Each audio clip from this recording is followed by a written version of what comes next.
Okay, so now I'm going to show you how to do distance analyses and likelihood analyses, and also how do you look at the parsimony score of a distance tree or the parsimony score of a likelihood tree, and this will help you with the assignment that you need to do to compare the different methods. Okay, so once again I have the data set here of Strepsiptera, and I'm going to first do a distance tree. So there are two different methods you could use for distance that I taught you about: neighbor joining and UPGMA. For this assignment we're going to use the neighbor joining tree option. So I'm going to do, on the assignment you have to do, whoops, no, I'm not going to do Bootstrap. That'll be a different video. Okay, so I'm going to do a neighbor joining tree, and I don't remember what the settings were that I was supposed to do, but use the settings from the assignment. Let's assume that these are the correct settings. And then I'm going to go ahead and just push OK. So it does this neighbor joining tree. Remember, the first thing you always have to do is root your tree. So there it's rooted. And the neighbor joining tree, you might right off the bat see that it supports Strepsiptera as sister to flies. Okay. Now,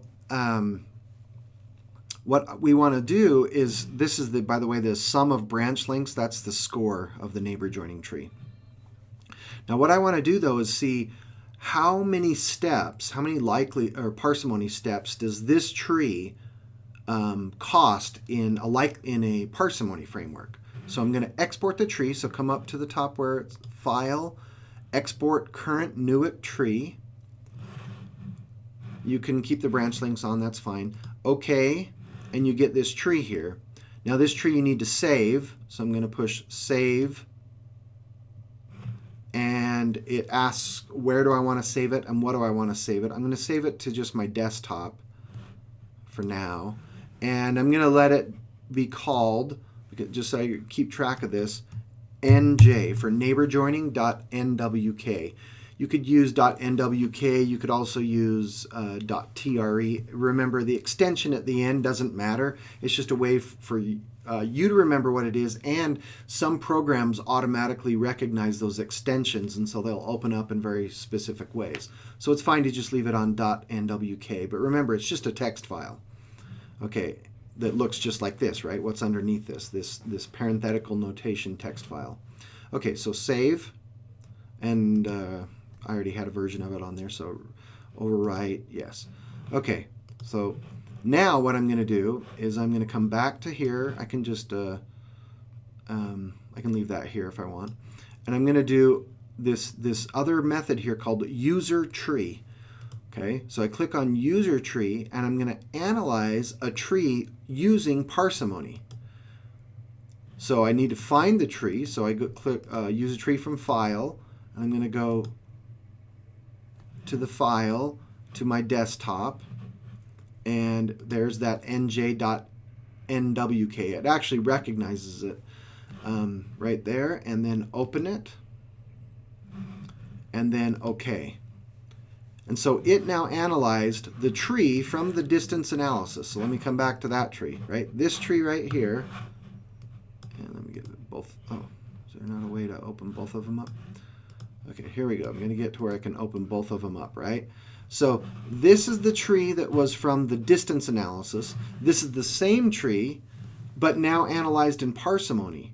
Okay, and here it says that that's the length. Here's the length of parsimony that I'm getting, 368. Okay. And so I've analyzed this in parsimony. I forgot what the length was if I just do a parsimony analysis. Let me look at that real quick.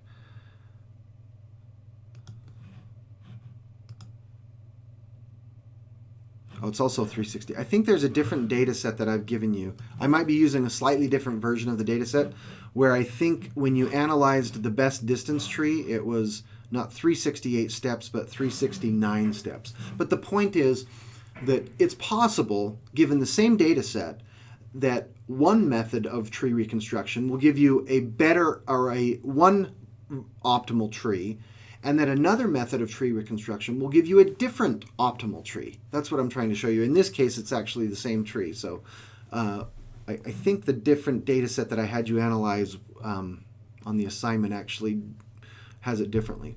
But let's to just show this, to prove this point, let's actually do it with likelihood now.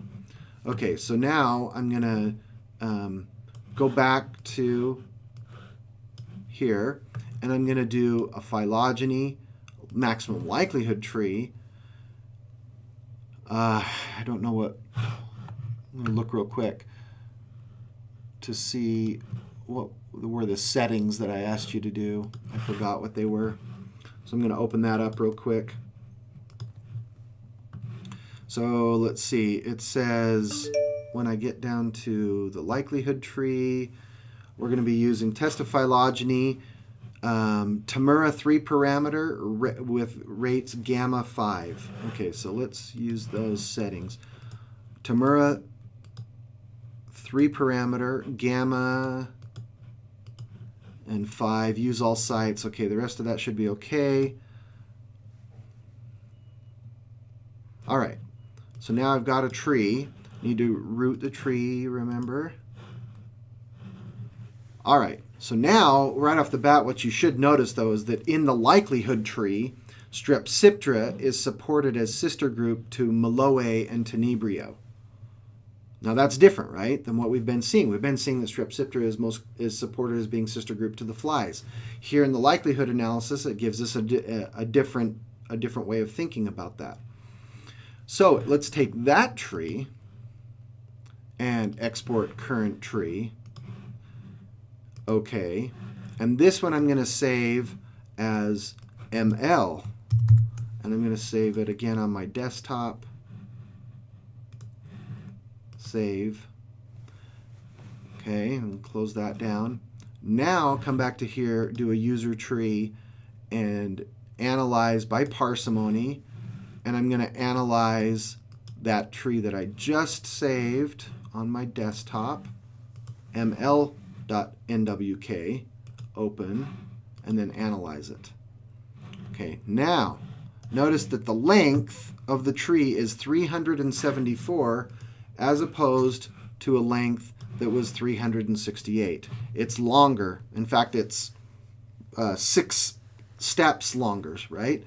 In other words, on this tree, it takes 6 more hash marks, 6 more mapping of characters to put the same data set on that tree than it did on the parsimony tree. So that's the point I'm trying to show here, is that different methods can find different optimal trees.